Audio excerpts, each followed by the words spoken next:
Hello everybody and welcome back to Tier 2 Talk, the Australia Championship. My name's Kim McKenna as always. Welcome back for our end of March episode. We're doing this new style where we just do once a month episodes, but we're going to jam pack these episodes in for you guys so that it's better quality than quantity of episodes.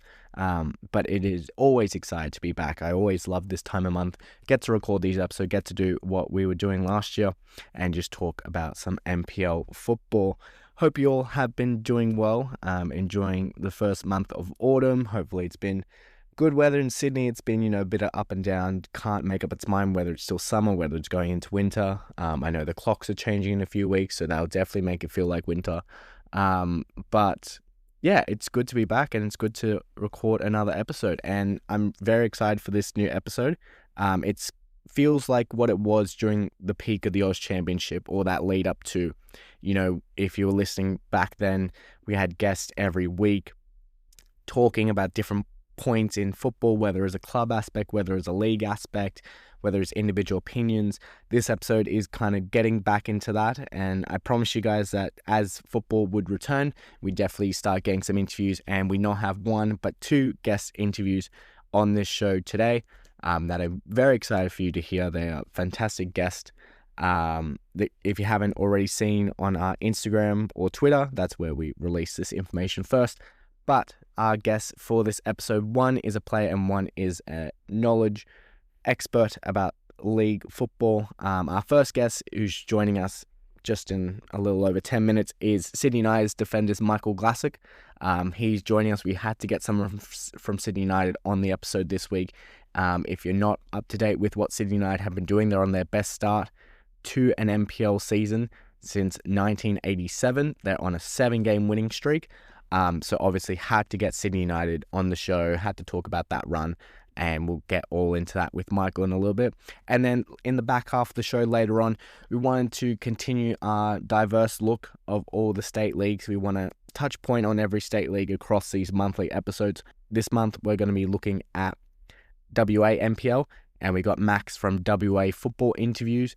He does a great job over there in West Australia, getting game day coverage, going to different games, getting interviews, and knows everything about what is going on in the western half of Australia. So he'll be on in a little bit to, inform us on what's been happening over there throughout the first few weeks of that season and this sort of 3-horse race that is starting to take shape in Western Australia. Plus, we'll have all our normal features that you guys have come to know us for, and all the news that we love to share. So we'll go through the 8 foundation clubs, how they fared during March, some key matchups going into April, and excitingly, Australia Cup has returned for 2026. We got our first preliminary rounds of the Australia Cup happening within the States. We'll go through what the 8 foundation clubs are doing in terms of the cup draw, and what that looks like going forward as well. So, hope you're excited for this new episode. If you haven't already, or if you've been considering it, please make sure you follow on Instagram, Spotify, Twitter, Apple Podcasts, all that stuff. If you haven't seen recently on Instagram, sometimes Twitter, when they let us upload, certain length videos, we've been doing weekly NPL updates or highlight show. It's where I talk about the highlights from each of the 7 or 8 NPL competitions around Australia. We talk about the key headlines. It's a short 2-minute video that you get every week outside of a podcast episode. So when there's a podcast episode that week, there's no NPL highlight show because, we're doing the full form production here. But I think it's been going really well. You guys really like the first 2.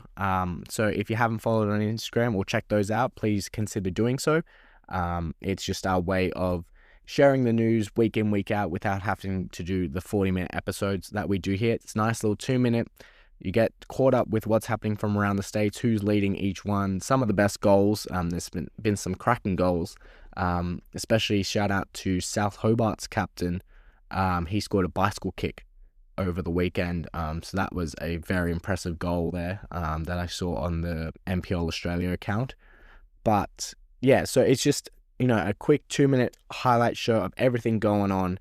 I've really been liking making them for you guys, so if you haven't checked them out, check them out. And then, of course, we'll be back doing these episodes every month up until the World Cup. And then once the World Cup hits, we'll try and do either a weekly or a fortnightly thing with the World Cup. And then by the time the World Cup wraps up, it'll be straight into the race to championship and who's going to be leading all those charges there.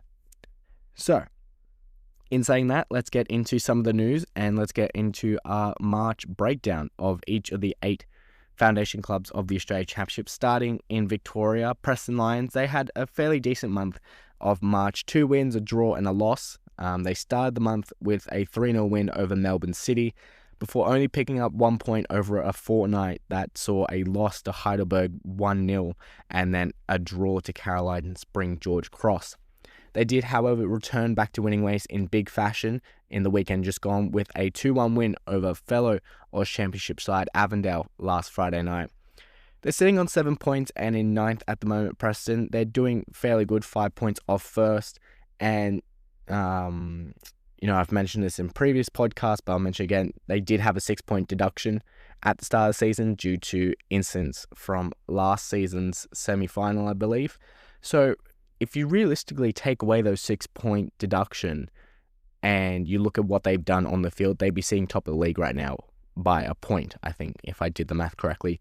So Preston are a very good team and a very different team to last year. They picked up a lot of those Avondale players from that premiership winning squad. They even picked up the head coach, Zoran Markovski.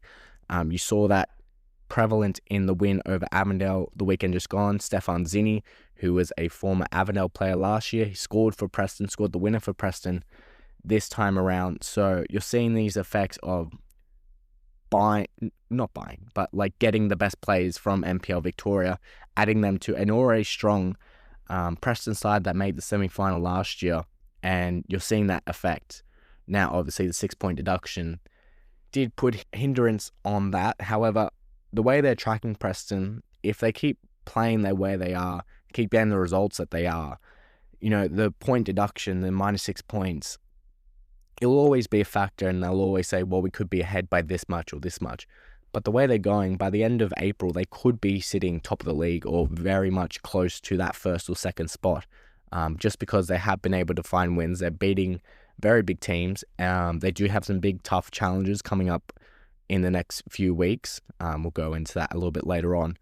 But they are doing well, Preston, and I think even with the point deduction, people were rightly to say that they would be fine for the premiership, and they're showing that right now. They are looking like a premiership winning side at Geneseo Stadium.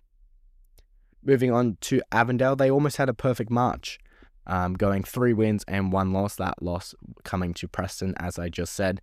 The Avengers, on a positive note, they started the season off with 2 straight losses, and, I was a little bit critical of them, trying to find their way with this new team. Jonathan Germano, his first full season in charge of Avondale. So they had to find their feet, and they have done so in March, which has been positive. They outscored their opponents 11-3 as well. So Bruno has scored a few goals for them, and a few of their new key signings have also found the back of the net as well. So they're doing a lot better, Avondale. They went on a 3-game winning run during this period as well. Preston put a stop to that, but they're doing pretty well. I think they're sitting 7th or 6th. Again, it's very close in Victoria at the moment, but it's good to see Avondale, pick up the pace and have put some performances together as well. 3 points off first is what I've got in my notes here. I should just read my notes that I did. But yes, so they're seeing 3 points off first. So they very much turned it around, Avondale, and they're looking like the team that they were last year. Obviously personnel changement, but they're doing good and they're picking up the results. South Melbourne, they're into a very busy period right now, well into the swing of NPL action, but then also in the latter stages of the OFC Pro League as well. So they're getting stretched in all different directions, but still they're going well on both fronts. South had a 2-win, 1-loss March, back-to-back 1-0 wins against Green Gully and Bentley Greens before a 3-0 defeat at the hands of Dandenong Thunder just the weekend gone. I do have to say that I was surprised by this result. However, my first thought was that they didn't have their full-strength team, whether they were rested for that game or whether they were doing OFC Pro League duties. However, I looked at that lineup afterwards and they still had Manuel Bernarda, Marko Jankovic, full strength, pretty much Javi Lopez in goals. So it was a very good South Melbourne team that did get put to the sword by Dandenong Thunder. Again, I haven't watched it. I didn't see exactly what happened in that game, but just from that scoreline, the players on the field, you didn't expect that kind of thing. Regardless, though, they are still tied first, only behind Heidelberg by goal difference. So by no means is that 3-0 defeat at the hands of Dandenong Thunder a worrying sign for South Melbourne. It was just one of those days at the office for the Hellers, who are still very good on both fronts. If you look at the OFC Pro League, a little update on that. From what I found, they only have 4 games remaining. Hellers sitting second, 4 points off Auckland in first. But most importantly, they're sitting 6 points clear of 5th place. And they need to finish in the top 4 in order to compete for the championship in the next phase. The next phase of the league goes into the top 4, go into they play each other again, and the bottom 4 play each other again. Something like that, but they're looking very good to be in that top 4 to play for the championship and to potentially win that Pro League. So South Melbourne doing very well with their 32-man squad to compete on both fronts and be competitive in both fronts. I imagine there would be a shift towards the Pro League as that finishes in May, so you're getting into the very pointy end of that tournament. So I imagine that they will, put their key players and focus into trying to win that. And then once they either get knocked out or they win that thing by the end of May, then come June, they can turn their focus back to the NPL sphere. There's still plenty of time. If they, say, fall off a cliff in the NPL, they can recover. They're already into the Australia Cup round of 32. Yes, they still want to win the Doherty Cup as well, but they don't need the Doherty Cup to get into the Australia Cup. They're already into that. So it'd be very interesting to see how they play this South Melbourne and where they put players and what games they prioritise and stuff like that. Now, moving on to New South Wales, and of course we have to start with Sydney United 58. They've continued their perfect start to the season. Now 7 in a row, 2 off the all-time record of 9 wins in a row to start the season. In terms of NPL era, we don't First Division, New South Wales, there might be other ones, but in terms of the NPL era, 9 wins in a row is currently the best. And it's the best club start to the season since 1987. The only one that would eclipse that at the moment is Sydney United in their first year, in where they went undefeated to win the whole competition. So big feat at the moment, but they're doing very good, Sydney United. They're finding ways to win, and not just scrappy ways, but they're grinding out results. They're showing they have improved their attack. Defense has always been strong. They've got those key players back in that squad, and as you'll hear from Michael Glassock just in a little bit, they're combining youth and senior experience together, and with new coach Mira Vladilichka, he's turned the tides at Adenza Park, and he gained the crowds and the fans back, and there's a buzz about Sydney United back at Adenza Park. So we'll talk to Michael just in a little bit about more Sydney United stuff as well. Marconi, they had a good month as well. They're currently sitting 3rd in the NPL New South Wales, tied with St. George, who is above them, and Appia, who is tied below them on 4th. So it's a very tight competition between those 2nd, 3rd, 4th, 5th teams. Sydney United, running away with it at the moment. But they started the month off with a 2-2 draw against New Boys UNSW, but did proceed to beat Blacktown in a 1-0 close game. And then most recently, they were the first team to score a goal, but then also to beat St. George this season with a 2-1 win at Barton Park there. So big results for Marconi. They've been able to knock off some big teams so far this season, and with looking at their schedule, they could pick up some good points over the course of April as well. Now, on not so good news, we shift our focus to Sydney Olympic, and Sydney Olympic have continued their very underwhelming start to the season, sitting last in NPL New South Wales, haven't won a game in the whole month of March, and were outscored 10-1. Illustrating multiple problems across the park for Sydney Olympic, both defensively, attackingly, and, it's resulted them in being bottom of the table after 7 rounds. And it doesn't just stop with the on-field performance. There's a lot of turmoil and in-house fighting over at Belmore, a lot of off-the-field drama as well. It started late last year when CEOs and execs were changing, new boards were coming in, but it's continued into this season. They had to release a statement just, I think last week was it, before their general meeting or members meeting coming up, to discuss some of the rumors and what has led to the current trajectory of the club. Of course, I'm always trying to find out more information about the Situation Club. So if you do know anything about Sydney Olympic, feel free to reach out via social medias and stuff.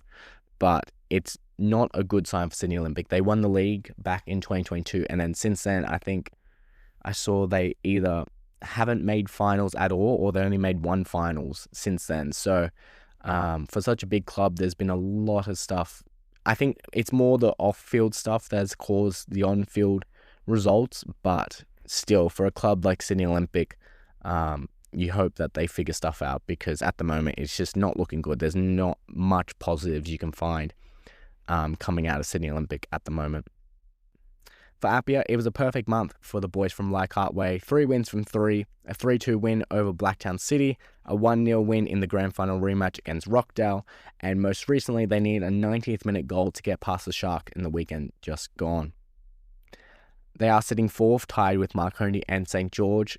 So again, very close in that race there, but a very good step forward. They've won 4 in a row, Apia, and they don't look like slowing down. They're picking up their pace and they're picking up the goals as well, which is proving vital for them in this early part of the season. And finally, for Wollongong, it was not a bad month for the Wolves, who recorded 2 wins and a draw throughout March.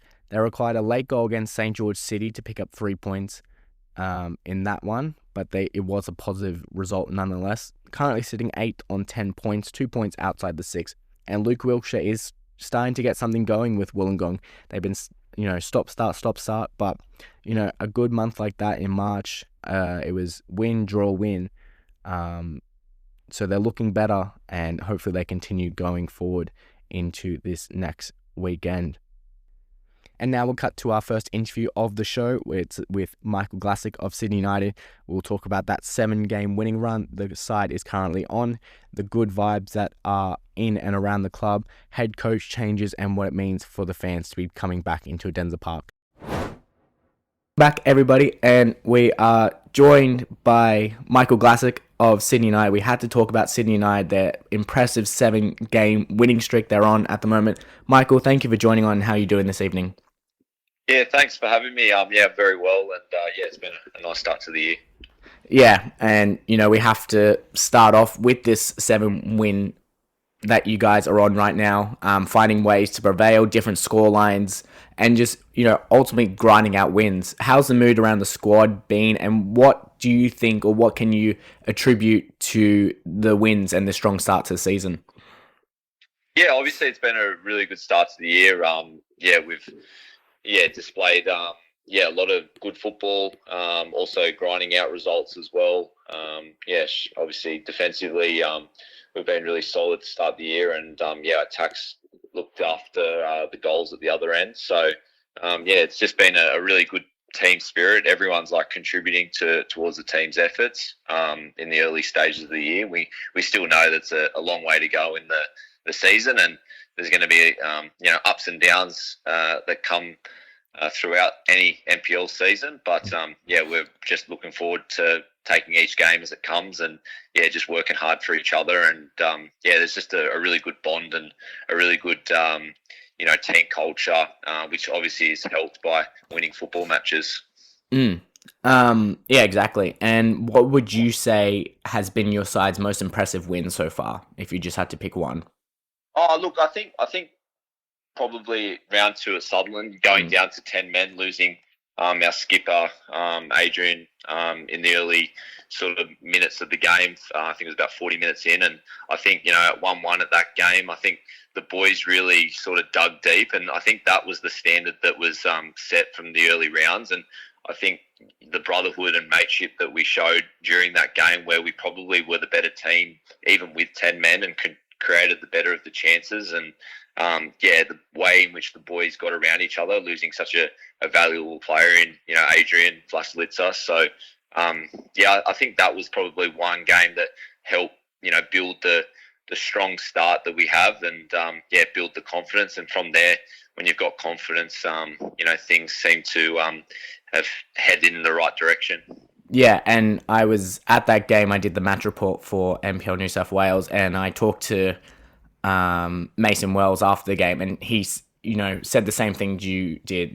Full credit to the team, and yeah, you guys showed a lot of defensive stamina in that game, especially with the attack that Sutherland has been building over the course of the season.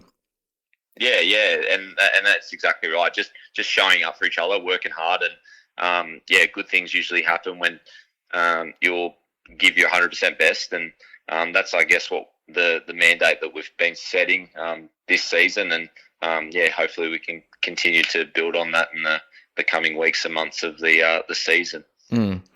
One point I wanted to talk about, and this, looking at last year's Australia Championship run, that kind of underperforming to Sydney United standard from last season, there was a lot of questions about the club, and, the club made a big off-season change, going from Ante Juric as the head coach to now Miro Vladalichka returning to Edensor Park. What have you seen yourself in terms of the change of the culture, or in the change room, the training sessions? What has Miro brought to the team that has kind of resulted in these 7 wins?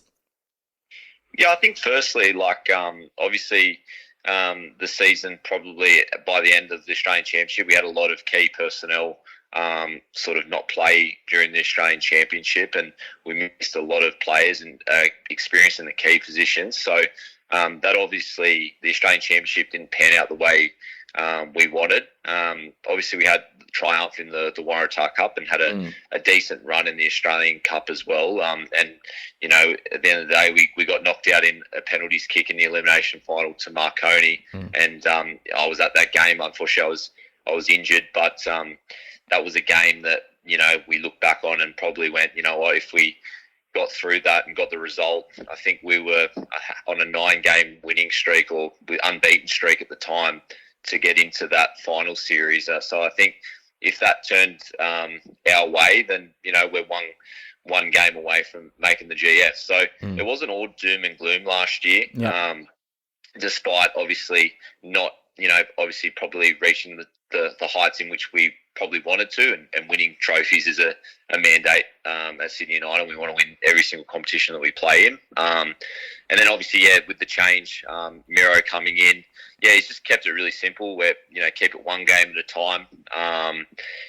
We've got a lot of good young players that obviously Ante had during the Australian Championship that have come to the football club, and some of those players have stayed on for this NPL season, and with the experienced players coming back into the squad, it's been a really good blend of experience and youth. And I think we're just working really hard for each other. Miro's sets a really high standard of us each and every week, and we don't rest on our laurels. There's no complacency in the group. We know that every single game that we play is going to be a very tough opponent, and poses a different challenge. So I think we just set a really high standard, and our training environment is just of a really high standard. We want to work hard for each other, and we're pushing each other every single training and game. And I think that's when you've got that and a good competitive environment within your training environment, good things happen on the weekend. And I guess the bounce of the ball is going our way at the moment. But we still know that there's a long way to go, and we've got a lot of tough games to come in the coming weeks. So we'll be ready, and no doubt we'll look forward to the challenge that comes. Yeah, and moving into my next question, you kind of partially answered that in that last one. Going into this next fortnight, it does kind of take that turn into really tough fixtures. You got Rockdale away this coming weekend before hosting Marconi in the original rivalry the weekend after. How important is it for you guys, you said Miro is keeping it one game at a time. How important is it for you guys to really keep that focus going and, focus on these games that could ultimately prove the difference in the later half of the season?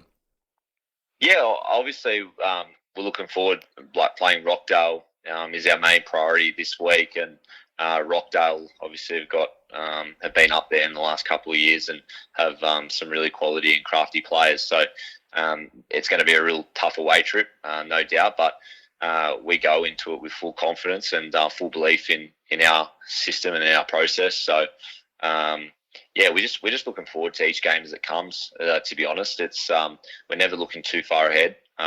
Rockdale's our main thought now. We enjoyed the win yesterday at Blacktown, but right now our full focus and our attention turns to going to Rockdale and doing the job, and from that, the ladder looks after itself. Yeah, exactly. And, taking a step back, you mentioned, the struggles Sydney United had during the Aus Championship, being a lot of injuries and players missing. You yourself were one of them. You suffered a season-ending injury at the end of last season. How was the recovery process over the off-season, and are you back to 100% now? Yeah, obviously it was really disappointing to miss such a historic sort of time in Australian football, and I would have loved to be a part of the Australian Championship.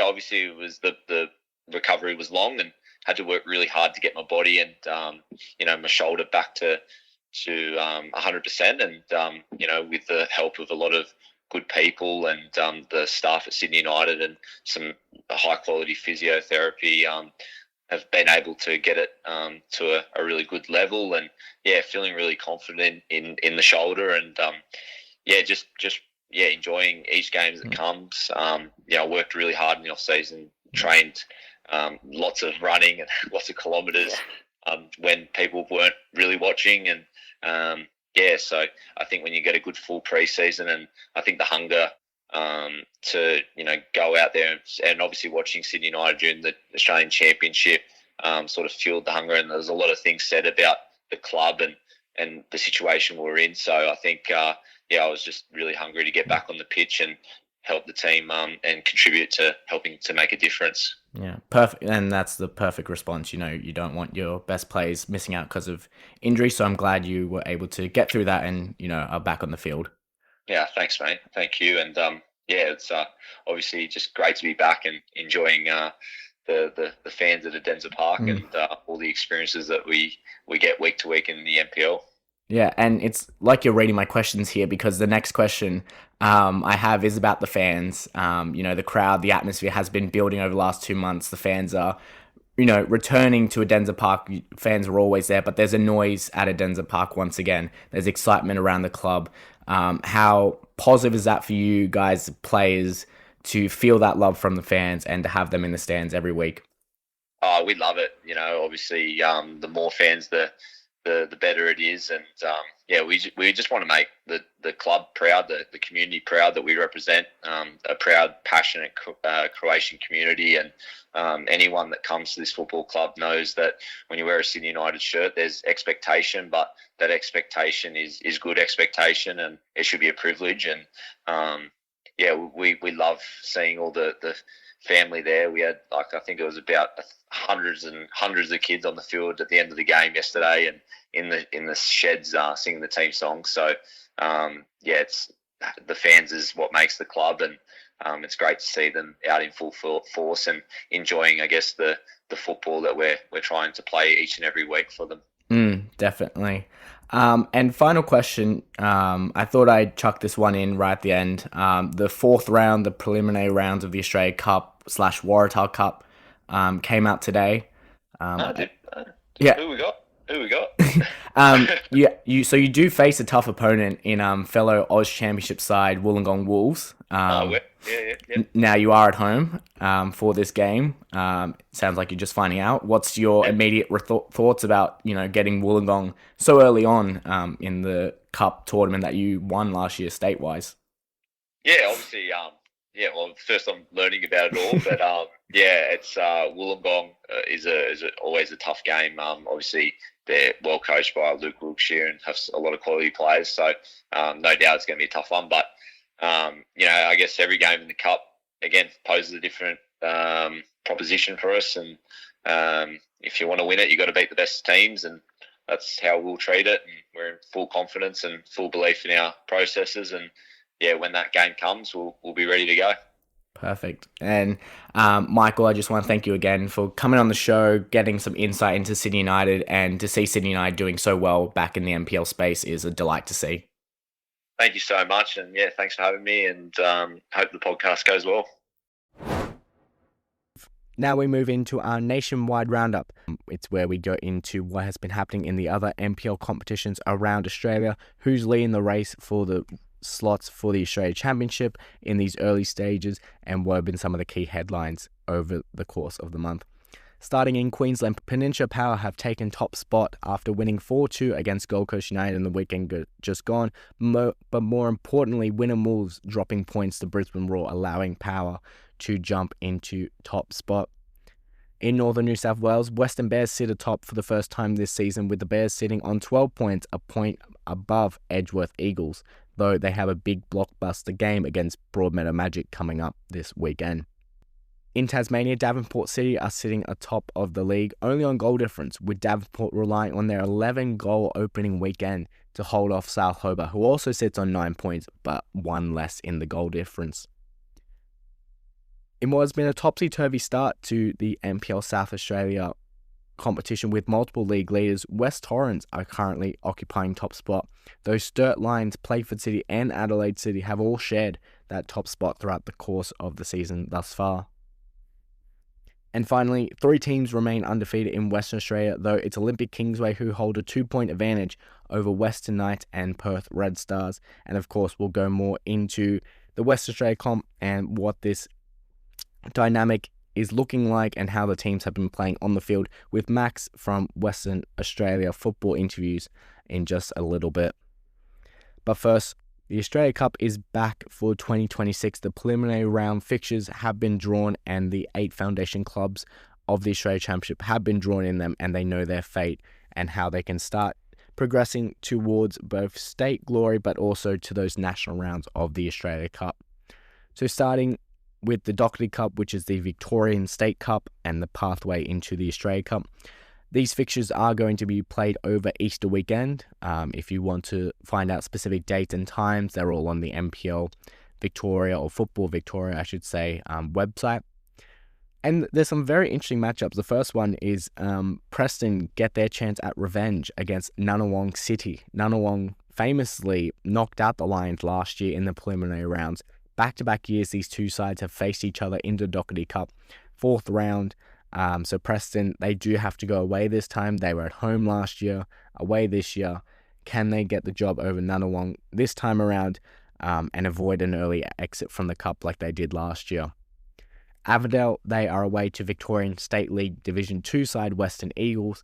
And for South Melbourne, it's an interesting kind of scenario they're sitting in at the moment, the Hellers. They are the current Dockley Cup holders from last year. They won it last year. However, they are also already into the Australia Cup round 32 because they won the Australia Championship. It's a condition that comes with winning the championship. You get that automatic spot into the round of 32. So they don't need the Dockley Cup to get into that round of 32 like Avondale, like Preston.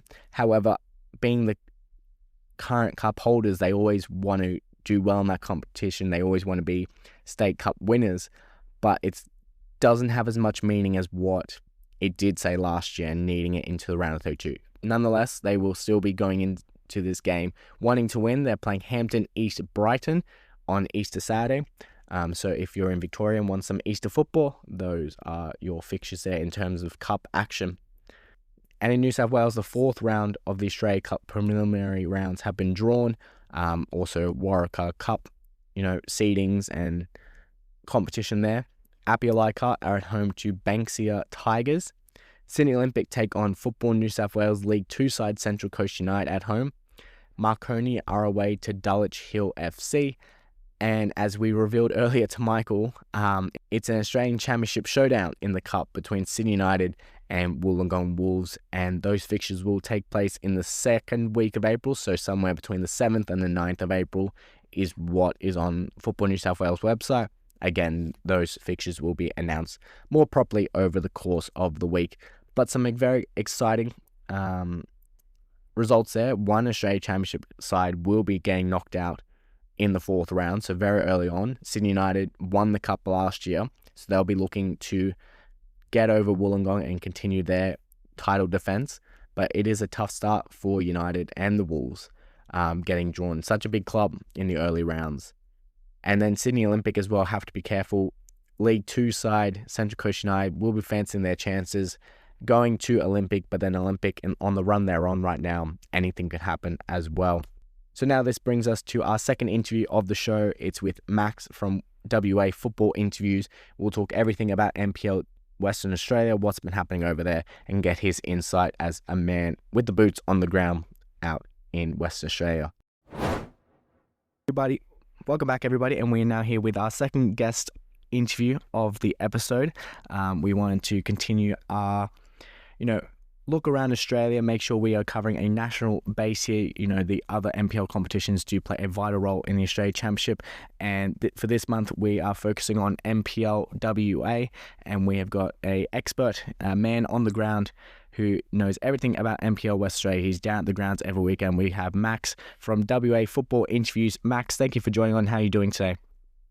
Yeah, I'm good, thank you. Looking forward to start on the podcast. Perfect.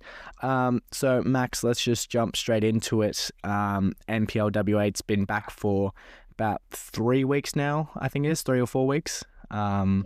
What's been your early impressions on the league and the season so far? Look, I think some of the teams in the comp not started the best.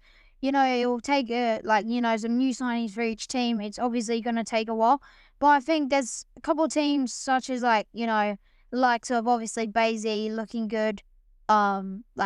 Kingsway, who were one of the Australia Cup round of 16.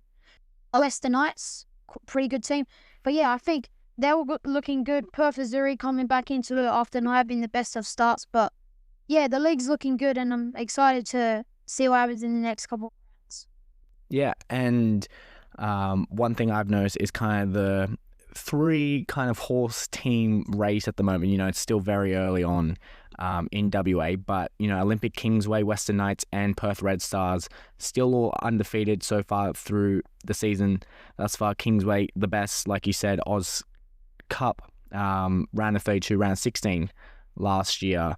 What have you made of those 3 sides in particular, and who looks the best out of those 3 sides in your early thoughts?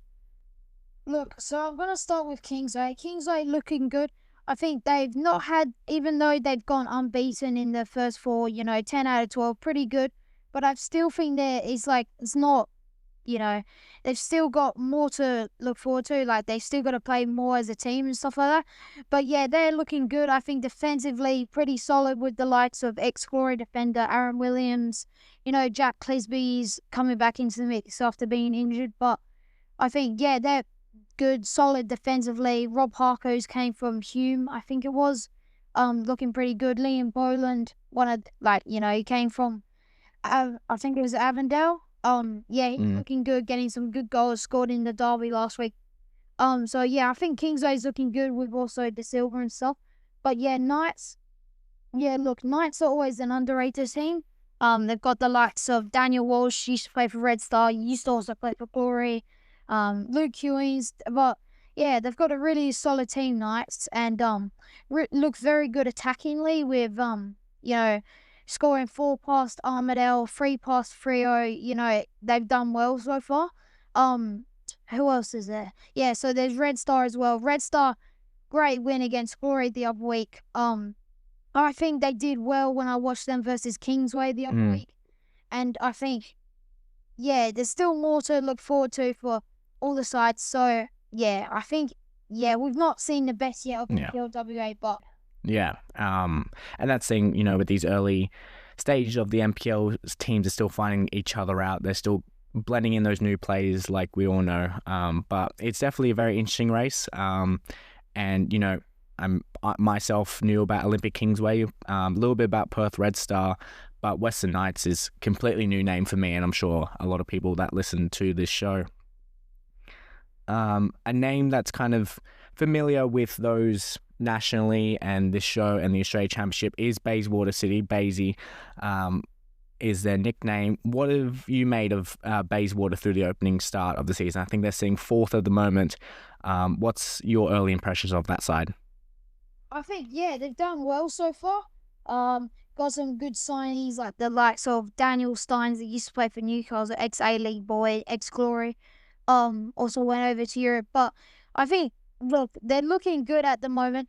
I think they're just going to make some tweaks because obviously not the best of results against Red Star. I think it was 2 weeks ago now. They looked very sharp and really solid against Knights the other night when I was watching that game. Yeah, I think they're looking good, to be fair. I think they just got to, like I said, obviously they've made gonna make some more tweaks in the systems and stuff. But obviously, I think, yeah, they're obviously going to be a good team coming in from the Australian Championship. Yeah, they look good so far, but I think, yeah, there's more to look forward to in this Basie side, and I think the next couple of rounds will show their quality. Exactly, and as the rounds progress, we get to know more about these sides. April's a big month, kind of the first really full month of NPL WA football up ahead. What are some of the key fixtures that you have highlighted in the upcoming month in April, whether it's derbies or local rivalries or just big games in general? What's caught your eye? So I think it's April 2nd. They've got, I think it's Reds. I think it's next Thursday, so Good Thursday, I think it is. Yeah. They've got it's Red Star Sterling. That's a good game, good fixture. I think it's I don't know who it is. I think it's 3rd versus 6th or 5th. So that's a good fixture.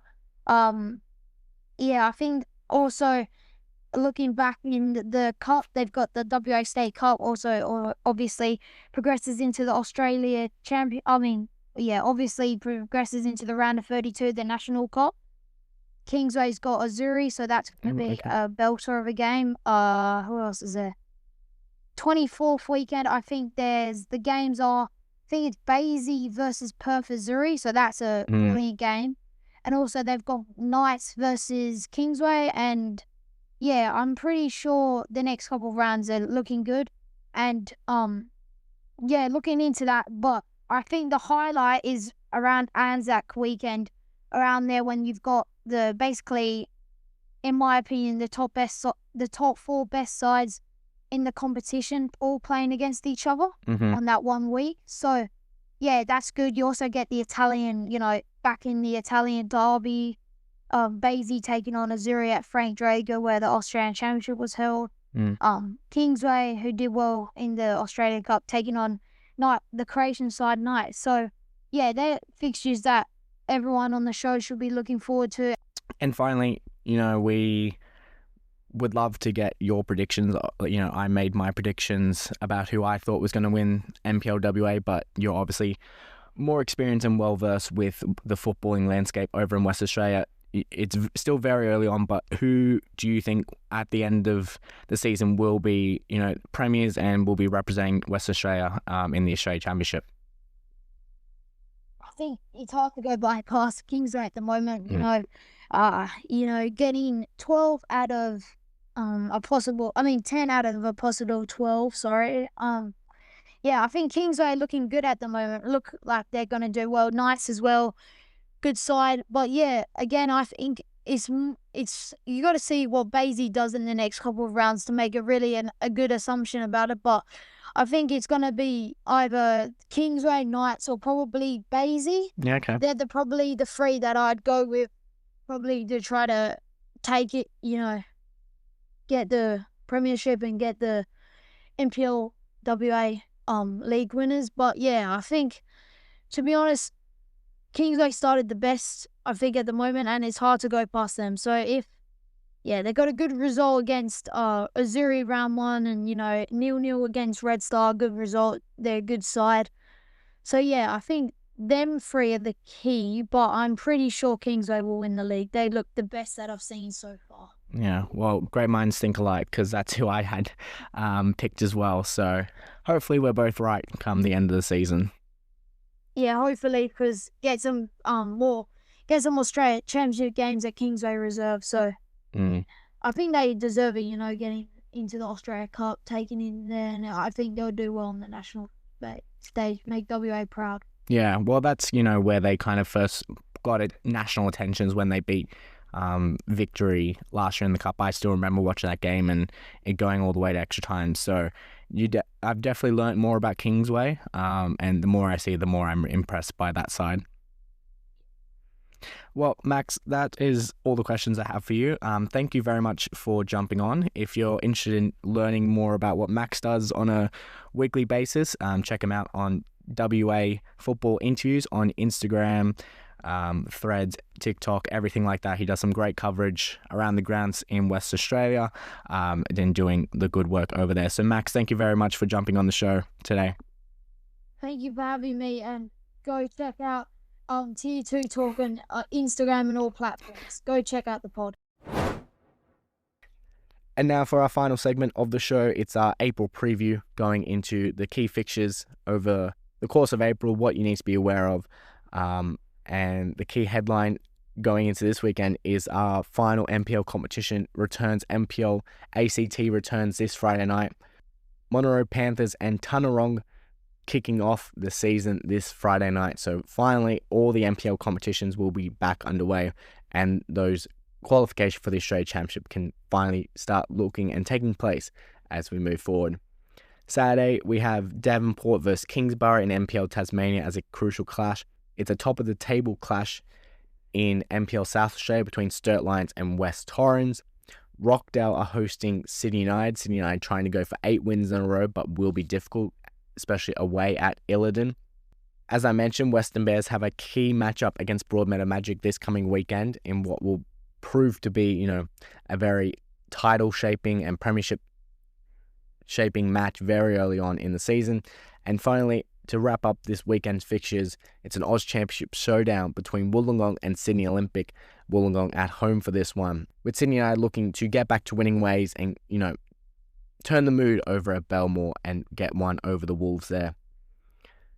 Now, we'll also, for this April preview, instead of going into every weekend and going each state and which are the key games for that state, I thought I'd decide go to Easter weekend in terms of actual fixtures, and then the remaining weeks of April, just kind of give the Aus Championship showdown games.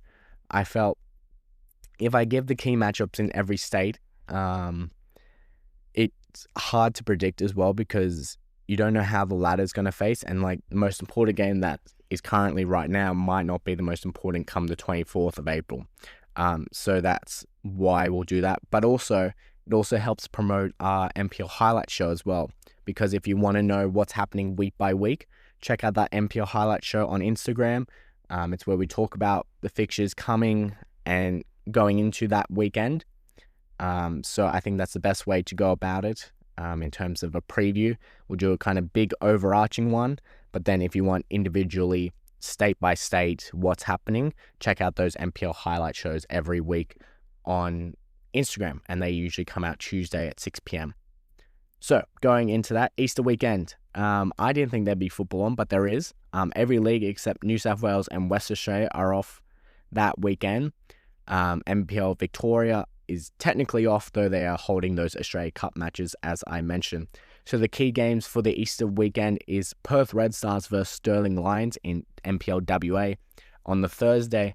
And then on Easter Monday, it's an original derby between Sydney United and Marconi, with both teams in top form. Australia Championship showdown. Sydney United could be trying to tie the record for most wins in a row, but of course Marconi won't let that happen. So it'd be a big game there. And then the following weekend, the games just keep getting bigger and bigger. It's the big show between Preston and South Melbourne at Jansteel Stadium. That's on Saturday at 3 p.m. A game you don't want to miss. It's a kind of almost circled now in the Australian footballing calendar, because the crowds turn up for that. The passion that's in that. And it was kind of the first game that kind of sparked,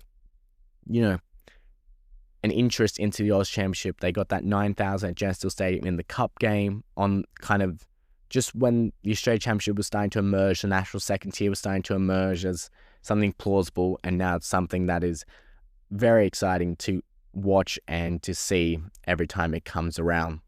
The following weekend, you have Australia Championship showdown between Appia and Sydney Olympic. Appia hosting that one. And then in the final weekend of April, it's Sydney United versus Wollongong Wolves in another Australia Championship showdown. So that will kind of wrap us up for this episode. It's been a fun one. Thank you to both our guests, Michael and Max, for jumping on the show. It's always great to get inside different opinions and just different personnel on the show as well. Our next episode will be on the 29th of March, so same as this, last Wednesday of the month. If there's anything in the meantime in terms of big news or developments, of course, you'll hear something from me, whether it's on an Instagram reel thing or whether it's a full episode like this, depending on the level of news as well. Keep an eye out on socials. As I've already mentioned a few times, follow, like, subscribe on that stuff. NPL highlight show is kind of the main thing we're doing right now, but also with the Australia Cup starting back up as well. We might be more at the grounds, or we might be doing cup features, stuff like that. Plenty of ideas as well. And of course, if you guys have any ideas or want to see anything different, please reach out. Let me know what you guys are thinking, what you guys want to hear, and of course, I will try and make that work. Thank you again always for listening. I always appreciate the support, any support we get on Tier 2 Talk. Again, it's just a love and a passion for me just to do this and to talk football and to hopefully build this thing into something that, I can be proud of. You guys, love to listen to, and that's all I can ask for as well. So until next month, the end of April, I hope you guys all stay well, enjoy the football. Thank you for listening once again. And I'll see you in the weekly highlight show. But until then, have a good weekend. Bye, guys.